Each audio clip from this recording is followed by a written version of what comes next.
Well, I don't agree at all. First off, how is it possible that anybody with any kind of sanity would consider the United States or Britain or the West in general to be in any kind of position to be punishing anyone for any illegalities?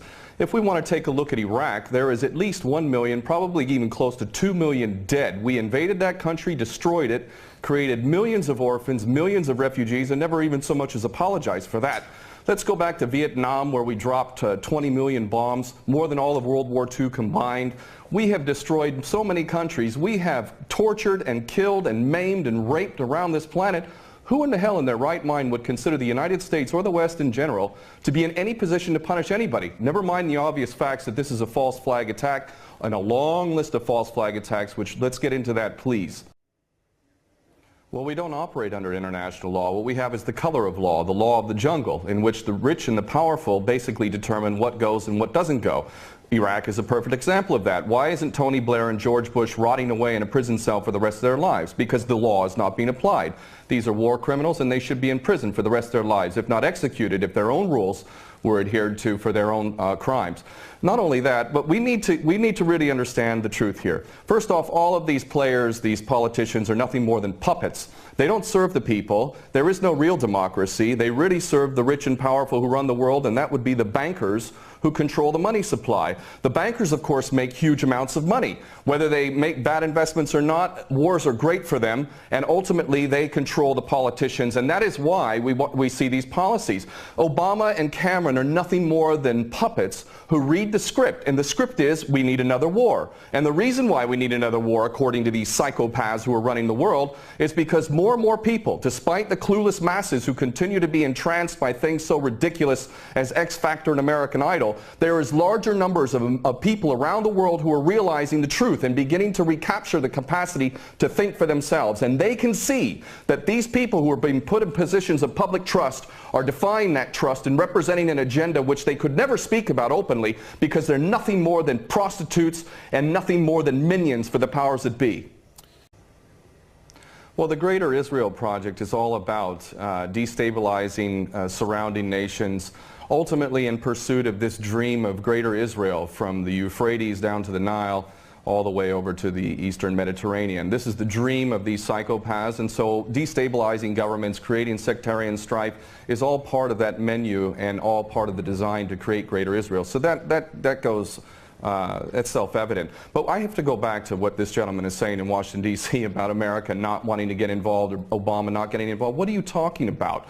We have been arming people directly who are Al-Qaeda. Al-Nusra Front is Al-Qaeda. These people are psychopaths to the worst order. They are conducting suicide attacks. They are gassing people. We know, Carla Del Ponte said in May, that it was the so-called rebels in Syria that were using sarin gas, not the Bashar al-Assad regime. No, it was not. We know that the United States president is arming people who are on the U.S. terrorist list. He should be convicted of aiding and abetting, giving material support to a terrorist organization. But then again, you know what? We, the West, the United States in particular, Israel and Britain, are the biggest terrorists on the planet. So our little junior partners in Al-Qaeda, which is nothing more than a CIA database, thus the name Al-Qaeda, this is nothing more than a group of terrorists working together, each playing one different role, but all of them working together for the same goal, which is to maintain this hideous and sick and twisted, unjust world that we have, which is a perpetual state of war.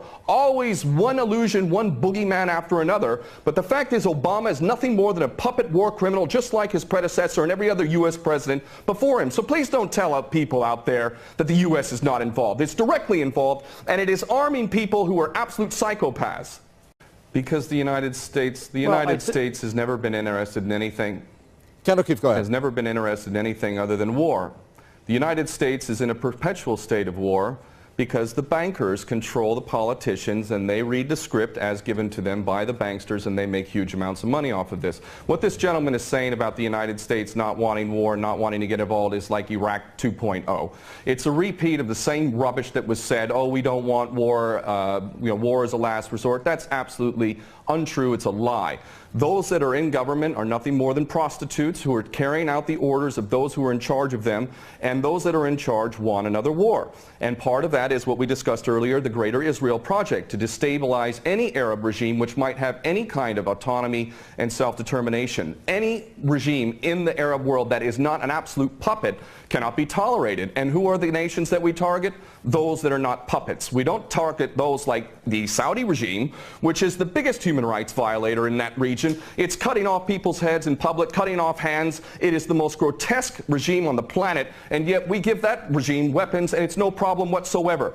The duplicity and hypocrisy of the United States and the West can't even be measured. It is so enormous. And these mouthpieces, such as this gentleman in Washington, is only doing a disservice to himself and his country. And the fact is that American sons and daughters will get involved in this yet again, and these chicken hawks who are pretending to care about the Syrian people are going to be sacrificing not their own sons and daughters. I would like this man to send his sons and daughters and his grandchildren off to Syria when this turns into a greater conflict, because this is what we're flirting with, is a world war, a third world war. This is not a joke. We are flirting with a third world war on the basis that apparently we care so much about the Syrian people, just like we care so much about the Iraqi people and the Afghani people. The only people that buy this sort of stuff are either bought-off prostitutes or the dumbest of the dumb. And we're also led to believe that Assad is the dumbest idiot dictator on the planet now, isn't he? Because he invited UN inspectors to come in, and he brought them in. On the very day that they come in, he decides to attack